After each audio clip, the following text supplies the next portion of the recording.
নমস্কার বন্ধুরা, আজকে আপনাদের একটা প্লেন চাবি রিভিউ দেখানো হচ্ছে। একটা প্লেন চাবি, এটা ডিস্টার্ব আছে, হাওয়াটা কম আছে, হাওয়া বেরিয়ে যাচ্ছে, কিন্তু হাওয়াটা বেরিয়ে যাচ্ছে। মূলত এইটাই হয়তো সমস্যাটা আছে। আরও কিছু সমস্যা আছে কিনা সেটা আমরা দেখার চেষ্টা করব হারমোনিয়ামটাকে পুরো খুলে। এই হারমোনিয়ামগুলো কিভাবে খোলা হয় সেটা আপনাদেরকে দেখাবো। আর বলে নিই, এটা একটা প্লেন চাবি হারমোনিয়াম, আপাতত ব্যালসবরি আছে। বছর 6 আগে আমাদের থেকে নিয়েছিল। এখন এই হাওয়াটা ডিস্টার্ব হয়েছে 6 বছর পরে, ওটাকে একটু চেক করে দিতে হবে। আর এটা প্লেন চাবি হারমোনিয়াম, মূলত এটা কীর্তন করার জন্য, ওই এদিক ওদিক নিয়ে যাওয়ার জন্য এটা ব্যবহার করা হয়, ক্যারি কমফোর্টেবল যেটাকে বলে। তো দেখা যাক এটাকে কীভাবে খুলতে হয়। প্রথমে দেখুন, এইটা একটা ঢাকনা দেওয়া আছে। এইটা সব হারমোনিয়ামে নাও থাকতে পারে, এটা নিজেদের সেফটির জন্য এই ঢাকনাটা দেওয়া হয়। এই ঢাকনাটাকে এইভাবে ফোল্ড করে নিয়ে এইভাবে উল্টে দিলেই, অনেকটা যেরকম বক্স হারমোনিয়ামের ঢাকনাটা খোলে, অনেকটা সেই পদ্ধতিতেই করা আছে। খোলার পর আপনাদের লাগবে হচ্ছে এই ধরনের একখানা স্ক্রুড্রাইভার।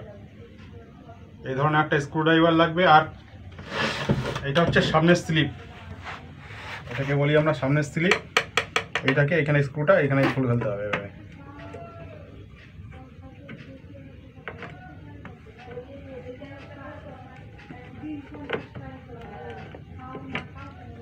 একটা জিনিস আমাদের খেয়াল রাখতে হবে, যে এই প্লেন চাবি হারমোনিয়ামের ক্ষেত্রে যে সিস্টেমটা আছে এই ধরনের বিষয়ে, সেটা কিন্তু এইটা না খুলে, এই জিনিসটা খুলে দেখা যায় না।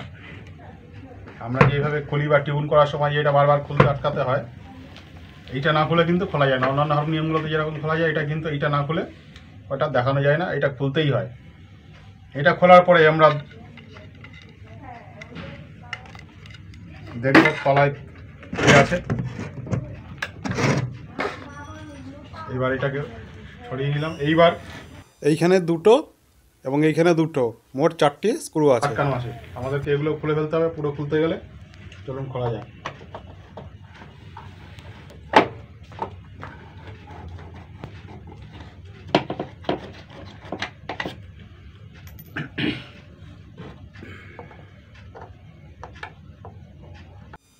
কীর্তনে বেশিরভাগ জুড়ি হারমোনিয়াম ব্যবহার হয়, কিন্তু এটা ব্যাসজুড়ি আছে। তবে ব্যাসজুড়ি থেকে জুড়ি এবং জুড়ি থেকে ব্যাসজুড়ি করাও সম্ভব।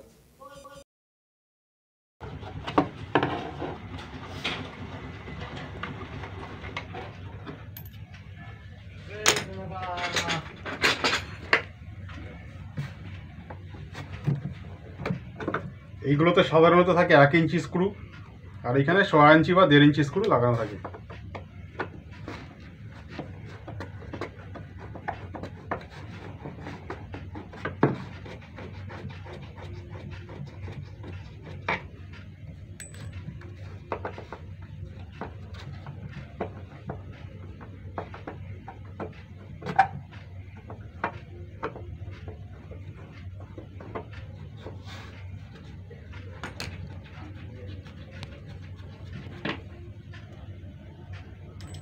তারপরে আস্তে এইভাবে টানলেই এই পার্টটা উপরে বেরিয়ে আসে। এটা কিন্তু প্লেন চাবি সিস্টেমের ক্ষেত্রেই হবে। এটা কিন্তু আমাদের যে স্ট্যান্ডার্ড হারমোনিয়ামগুলো আছে, আগে যে রিভিউগুলো দেখিয়েছি, ওই হারমোনিয়ামে এই জিনিসগুলো কিন্তু হবে না। যথারীতি এর তলায় আবার একটা এরকম বেলও আছে, এই যে বেলো, এখান দিয়ে হাওয়া ঢুকে এটা করে। এবার আমরা এটা দেখবো কোথায় কি সমস্যা হয়েছে।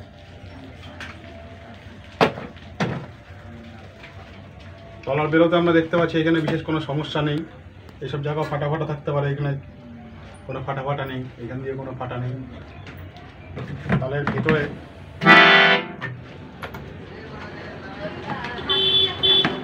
এখানে একটা সেকশন আছে, এখানে একটা চামড়া থাকে। এই চামড়াটাও আমাদের দেখতে হয়, এই চামড়াটা ঠিক আছে কিনা।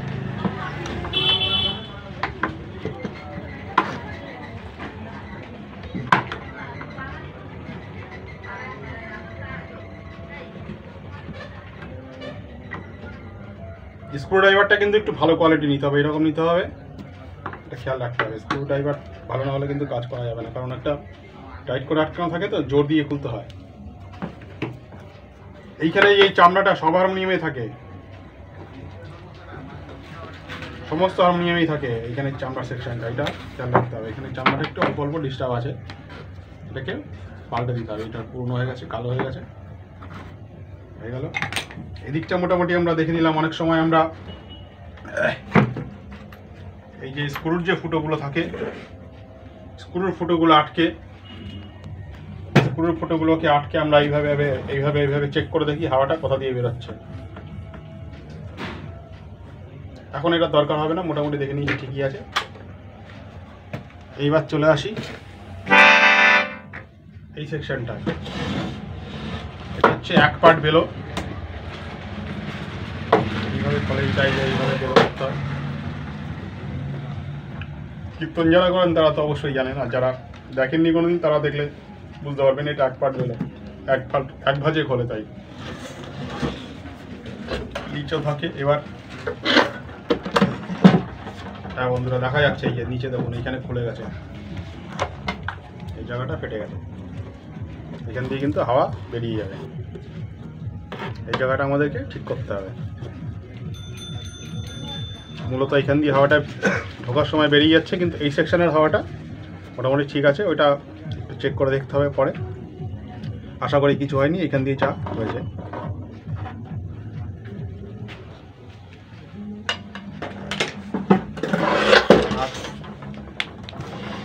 এই স্প্রিংগুলো দেখে নিতে হয় আমাদের, স্প্রিংগুলো ঠিক আছে কিনা, প্রেশার ঠিক আছে কিনা, তাহলে স্প্রিংগুলোকে পাল্টানোর ব্যবস্থা করতে হয়।